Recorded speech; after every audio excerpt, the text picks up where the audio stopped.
Hey everybody, welcome back. Hold on. It drives me nuts. And it does.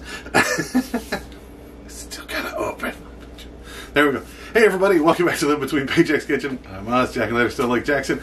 And we're doing this awesome soup. It's very much Tex-Mex. It's great. It's cold weather stuff. And enchilada is one of the greatest things that's ever been on the damn planet. This is great. We're going to jump right into it. Before we do, be sure to like, share, subscribe, do all the YouTube stuff, ring the little bell, get notifications when we upload these on Tuesdays and Fridays. And be sure to check the link down the doobly-doo for our merch. We got aprons, fake hands, pot holders, spoons, spatulas, flippers, and that's it. But it's all down there. We're a very small business. We very much appreciate that. And let's get into the food. Oh, this is going to be good. Oh, I can't wait. All right. Looks like a lot of stuff, but it's not. And you're going to need some chicken thighs or breasts. You want about 2.5 pounds.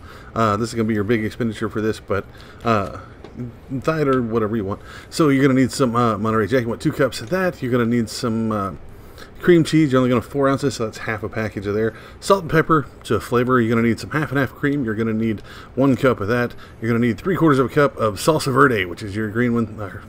Verde is what I get. 1 can of the enchilada sauce, which I think that's 16 ounce or whatever. And you're going to need 24 ounces of chicken broth, which is half of one of these big cans here. And a crock pot. Obviously, it's running into frame there. It really wants to be part of this.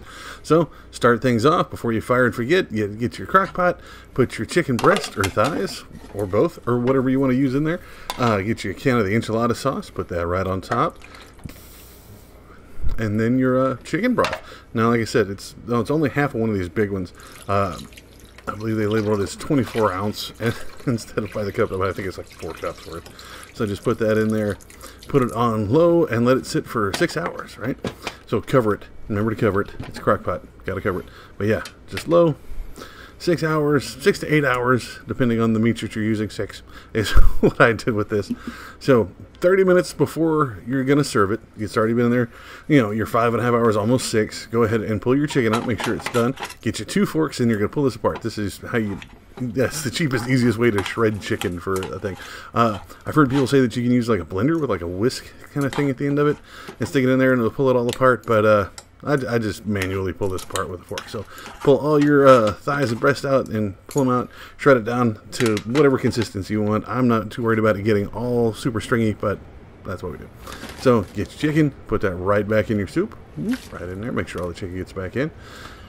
You get your 3/4 of a cup of your green salsa, put that right on top of it. Starting smelling awesome at this point. Now, your cream cheese is supposed to be at room temperature, and you want to dice.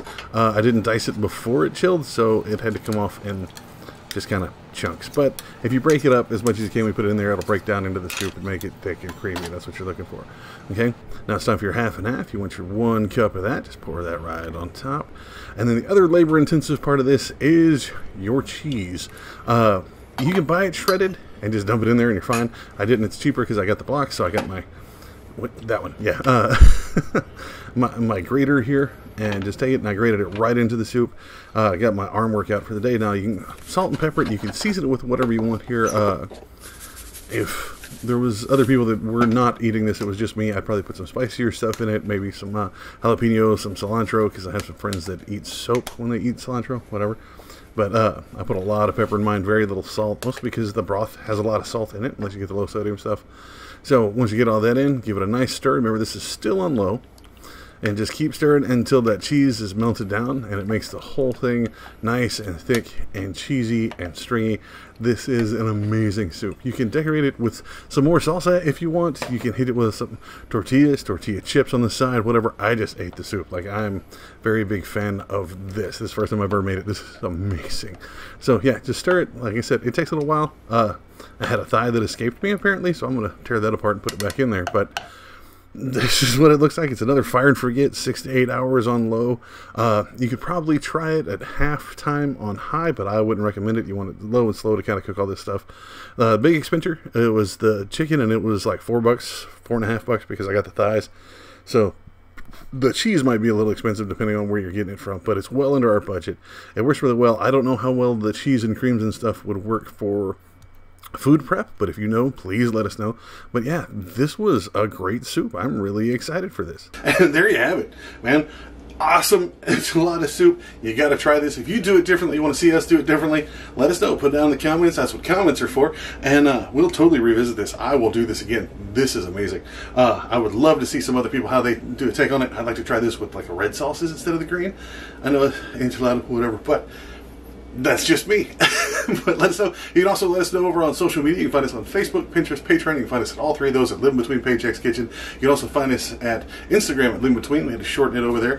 You can also find me over on TikTok. Occasionally I've been trying to get some recipes over there, so putting out some small exclusive recipes over there that I can do in 3 minutes, which the ones over here, not so much. And remember, we do these every Tuesdays and Fridays. You can find us on all our social media, and I will check y'all next time. It's almost Christmas, man, so hopefully we'll see you then. I might do some extra special stuff. Who knows? I'm going to do some baking. Yeah. See you next time. Y'all be safe.